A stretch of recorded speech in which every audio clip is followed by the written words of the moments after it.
Сәлеметсіңдер ме, балалар? Бүгін бізде 3-ші сабақ. Әлібек – әдепті бала. Әлібек – воспитанный ребенок.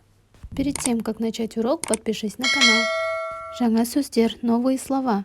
Напиши в словарь и выучи. Әдепті – воспитанный. Әдепсіз – невоспитанный. Алғыс айту – благодарить. Мінез – характер. Келесі – следующий. Міну – садиться. Әдет – привычка. Тілазар – непослушный.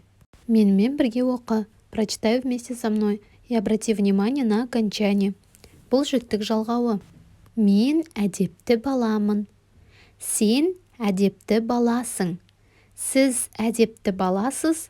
Ол әдепті бала. Если у вас слово твердое, добавляйте твердое окончание. Если слово мягкое, добавляйте мягкое окончание.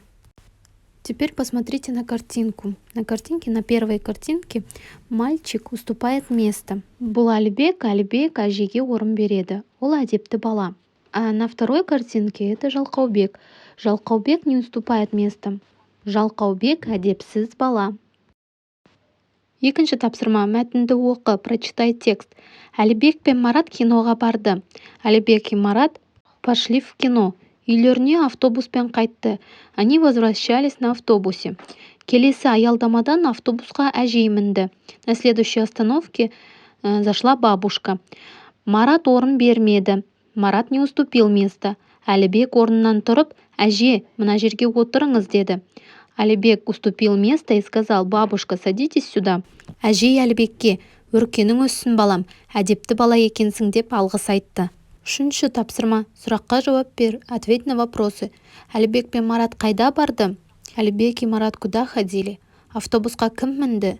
Кто зашел в автобус? Марат не істеді? Что сделал Марат? Әлібек не істеді? А что сделал Әлібек? Әжей не деді? Что сказала бабушка?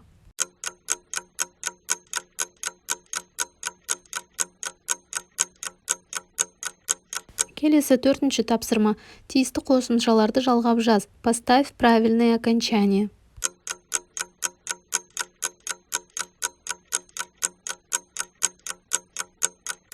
5-ші тапсырма. Сөздерді сәйкестендіріп сөйлем құра. Сопоставь слова и составь предложение. А если посмотреть по смыслу, то получится стихотворение.